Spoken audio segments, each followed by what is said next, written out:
그럼 항상 나를 낮추고 겸손하고 항상 먼저 다가서야 되는데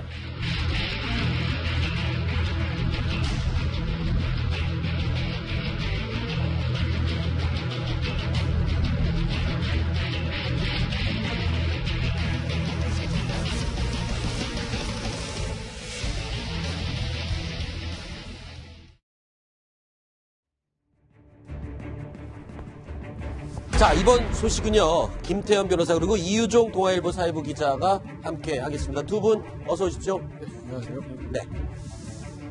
자, 청년 창업 성공 신화로 알려진 채소 과일 전문 프랜차이즈 총각내 야채 가게 유명하지요. 하지만 그 성공 이면에는 이영석 대표의 갑질 횡포가 횡행했다. 이런 사실이 알려지면서 충격을 주고 있습니다. 자, 이 내용 먼저 상세히 짚어보도록 하겠습니다. 자, 총각내 야채 가게.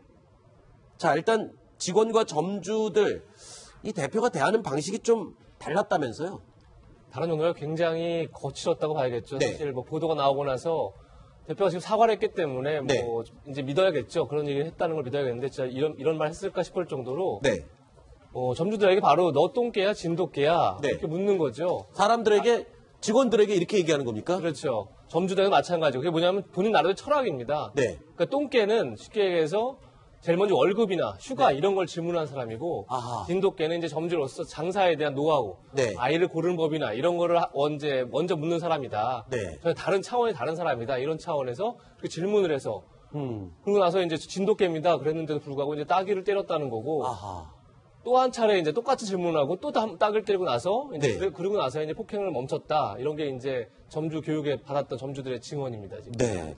아니, 똥개와 진돗개의 차이를 이런 식으로 구분한다. 이게 도대체 무슨 개똥철학인지 모르겠지만 내용을 좀 구체적으로 설명을 해주시죠. 어떤 식으로 구분을 한 겁니까? 네, 그러니까 지금 이 대표가 자신이 2012년에 쓴 책에 구체적으로 적어놨습니다. 인생에 네. 변명하지 말아라는 책인데요. 이 책에 보면 똥개 마인드는 월봉, 그러니까 월급, 휴무, 주 5일제를 물어보는 게 똥개 마인드입니다. 네. 하지만 진돗개 마인드는 자신이 독립해서 가게를 차리는 법, 그리고 과일을 고르는 법을 물어보는 게 진돗개 마인드다. 그러면서 진돗개 마인드를 가져야 된다라고 설명을 하는 겁니다. 어떻게 보면 성실함과 진지함을 좀 강조하기 위해서 좀 책에다가 재미있는 표현으로 좀 대조를 시킨 것 같은데 글쎄요. 책에다가 재밌게 쓰려고 한 건 이해가 되지만 이걸 실제로 사람에게도 함부로 대하는 그 방법으로 쓰고 또 따귀까지 때렸다.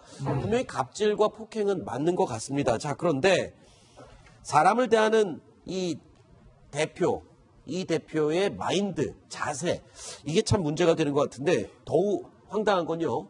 점주들한테 금품을 상납하도록 강요를 했다. 이런 얘기도 들리거든요. 이건 또 무슨 얘기입니까? 일단 돈을 내라 뭐 이런 얘기는 아니고요. 단톡방에 이렇게 은근하게 띄웁니다. 네. 스쿠터 선물 이거를 받고 싶었던 모양인데 그 사진을 띄웁니다. 네. 그러면서 나 이거 사줄 사람 이렇게 띄우면 점주들은 일종의 제자들이기 때문에 어쩔 수 없이 사게 됩니다. 사서 상납하는 구조가 되는 것 같고요. 네. 그리고 스승의 날 혹은 생일내 전날 이럴 때 축하 메시지라도 보내라 이렇게 압력을 가하고 또 감사하다는 말 한마디 하는 점주들은 앞으로 연락하지 말라 이런 얘기들을 단톡방에 그러니까 가맹점 점주들의 단톡방에 띄워놓기도 했습니다. 잠시만요. 제자들이고 스승의 날 이런 얘기를 하셨는데 이건 무슨 말입니까? 뭐 좀 독특한 방식 때문에 그런 건가요? 아무래도 프랜차이즈라는 게 영업 방식을 이제 노하우를 전수하는 거 아니겠습니까? 네. 특히나 이제 야채 가게이기 때문에 야채 이제 공급도 하고요. 네. 그래서 본인이 이제 직접 노하우를 가르쳤기 때문에 내가 스승이다 이런 인식을 갖고 있는 것 같습니다. 전형적인 갑질 마인드라고 봐야겠죠. 그래서 스승의 날 때 나에게 어떻게 고마워하지 않을 수 있느냐 네. 하고 점주들을 노골적으로 압박했던 거죠. 네. 실제로 뭐 이 스승의 날이나 뭐 이런 생일날 인사를 제대로 하지 않으면 굉장히 욕도 하고 강요를 하고 막 그랬다면서요. 자, 이 갑질 마인드를 갖고 있는 대표적인 전형적인 사례인 것 같은데 근데요. 직원들의 외모나 연애사까지 관여를 했다. 이게 또 무슨 말입니까? 뭐 그렇게까지 관여를 할 수 있는 일인가요? 어떤 내용이었습니까? 규칙을 보면 굉장히 특이한 것들이 많습니다. 네. 실제 이게 정말 실행됐는지 궁금할 정도인데요. 네. 1초 지각하면 벌금 10만 원이다. 아이고. 예, 굉장히 무서운 네. 월급쟁이는 굉장히 어마무시한 얘기죠. 그렇죠. 그리고 금연을 지원할 텐데 다시 담배 피우면 10배로 반환해라. 네. 용모가 단정치 여기까지는 그래도 못하자고 해서 뭐 상식적으로 그렇죠. 이해할 만합니다. 용모가 단정치 못하다고 해서 강제로 가위를 들고 이발했던 사례도 있었다고 합니다. 여기서부터 조금 이해를 할 수가 없는 사실 일이네요. 이건 뭐 예전에 굉장히 억압적 분위기에서 고등학교 때나 있을 수 있는 그렇죠. 지금은 거의 존재할 수 없는 얘기죠. 마지막 더 거 이거 재미있는 거는 좋은 학교에 편입한 뒤 이성을 사귀어라. 그러니까 이건 지방대 학생들에게 했던 얘기를 하는데요. 아하. 그러니까 수준이 다 똑같은 학교 만나게 돼 있다. 따라서 좋은 데를 편입한 다음에 만나야지. 그러면서 이제 이별을 종용했다는 얘기입니다. 네. 그러니까 이 여성 직원은 대표가 좋은 학교 가서 이성을 사귀를 하고 이성 관계까지도 대표가 상관을 하고 관여를 하는, 글쎄요, 상식적으로는 이해할 수가 없는 이런 상황들이 벌어진 건데, 이영석 대표 과거에 저희 채널 A와도 인터뷰를 한 적이 있었습니다. 그때 당시에 경영 철학을 밝히기도 했는데요. 뭐라고 얘기를 했었는지 저희가 찾아봤습니다. 들어보시죠. 사실은 창업을 할 때 다른 거 필요 없거든요. 인사만 잘해도 됩니다. 아, 그렇습니까? 네. 예. 인사만 하루 종일 하셔도 네. 창업하시는 분들이 대부분 인사를 잘 못하세요. 아. 왜냐하면 그 전에 조직 문화에서 뭐 내가 어느 회사에 누구였는데 사실 과거는 필요 없거든요. 그럼 항상 나를 낮추고 겸손하고 항상 먼저 다가서야 되는데 네. 그걸 잘 못하시더라고요. 지금 본인 입으로 스스로를 낮추고 겸손하고 인사 잘해라라고 말을 했으면서 제일 그 덕목이 필요한 사람은 본인인 것 같습니다. 그렇죠. 그러니까 저 총각의 약재 가게가 사실 처음에 네. 막 센세이션 일으킬 때 그걸로 뜬 건 맞아요. 네. 그러니까 제 기억에 아마 90년대 말에 압구정동 어디에 처음에 생겼던 것 같은데 네. 딱 생기면 그때 당시에 진짜 총각들 있죠. 잘생긴 총각들이 쫙 네. 서가지고 아줌마들이 과외 사람은 어서 오세요! 막 인사를 한다고요. 네. 그리고 진짜 친절하게 했어요. 좋은 과외 가지고. 네. 그래서 장사를 잘 된 건 맞습니다. 그러니까 본인 생각에 야, 이가 우리가 주부들을 상대하고 과일과 야채니까 이게 과일과 야채가 품질도 중요하지만 친절하고 완전 엎드리는 영업들 있잖아요. 네. 그걸로 성공할 수밖에 없다 생각한 것 같아요. 네. 그래서 이제 가맹점주들한테 그렇게 교육을 시킨 것까지 이해는 합니다. 네. 그러니까 뭐 똥개 교육, 진돗 교육이나 그런 표현일 것 같은데 문제는 그 방식이 너무 거칠다는 거죠. 그렇죠. 그러니까 당신들 무조건 친절해라, 엎드려라, 고객은 왕이다, 우리는 의리고 고객은 갑이야까지는 좋은데 그걸 안 했다고 따귀를 때린다든지 뭐 선물을 뭐 예를 들어서 강요한다든지 조금 직원들에게 무리한 요구를 한다든지 그런 건 사실 너무 나간 거 아닐까 싶어요. 그러니까 이게 10년이 지나면서 사람이 누구나 마찬가지인데 이 창업을 해서 성공을 하면서 본인이 처음에 시작했을 때 어려웠던 시절들의 그런 아픔과 고통 그런 거 초심을 좀 잃어버리고 일탈 쪽으로 나가는 것이 아닌가 하는 생각이 드네요.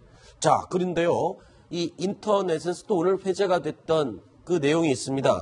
총각내 야채 가게의 슬로건이었는데요. 내용을 한번 살펴보겠습니다. 지금 화면에 나오고 있죠. 요일별 슬로건인데 월요일은 원래 대청소하는 날, 화요일은 화끈하게 일하는 날, 수요일은 슈퍼바이저 되는 날. 자, 토요일 보겠습니다. 토하도록 일하는 날. 일요일은 일어나지 못하도록 일하는 날.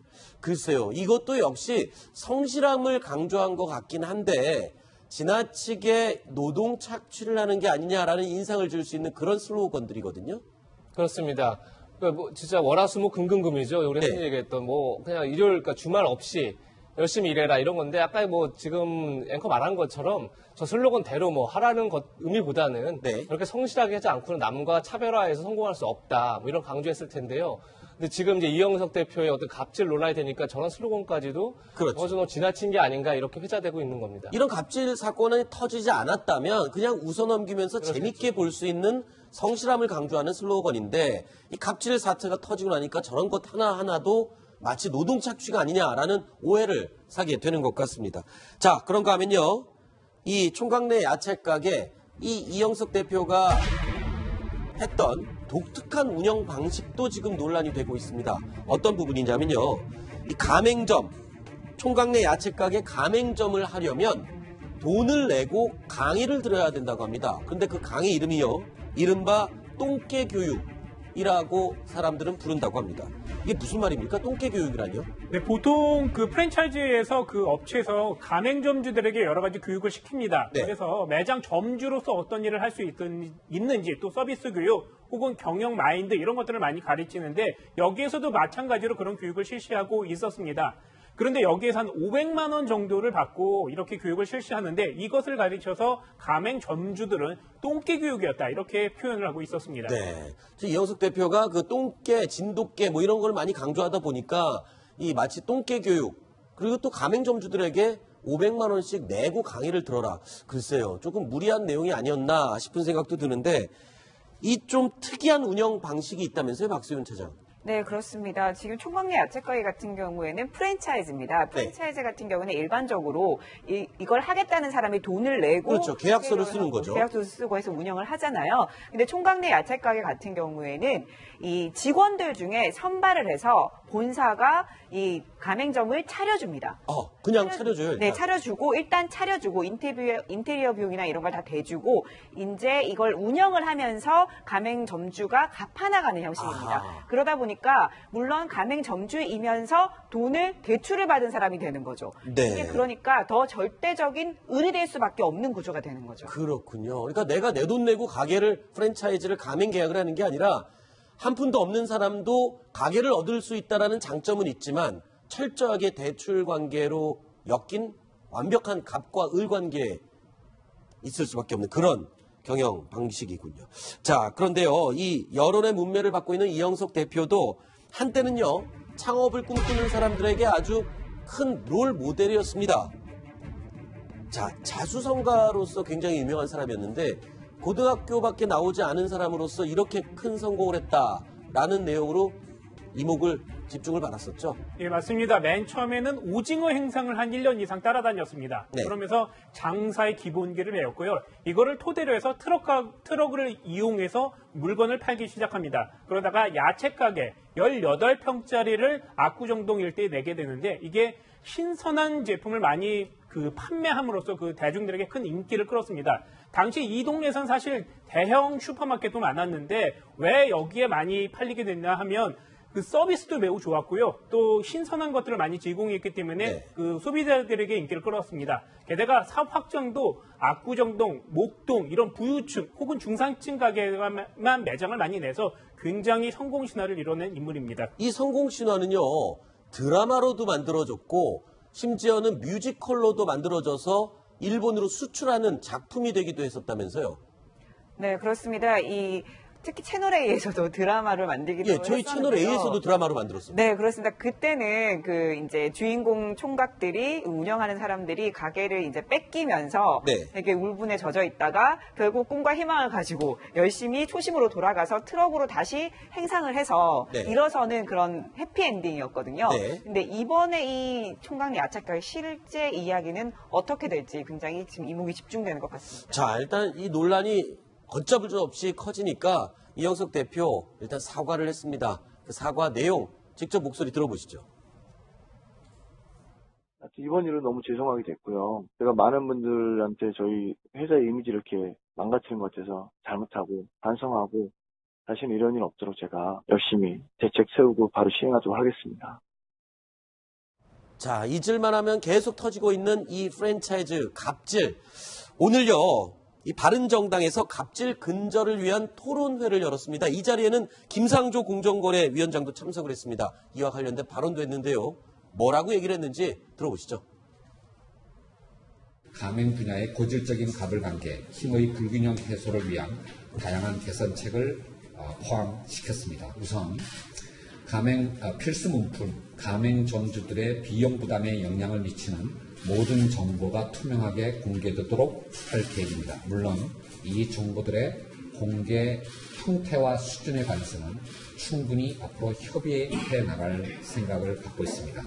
이러한 정보 공개를 통해 사회와 시장의 압력이 가해지도록 함으로써 가맹본부들의 자발적인 상생 노력을 유도할 계획입니다. 자, 가맹본부들 조심하셔야 될 겁니다. 저희 지금 김상조 공정거래위원장이 또 칼 휘두르면 어떤 지금 상황이 처해질지 모르거든요. 다음 이야기로 넘어가겠습니다.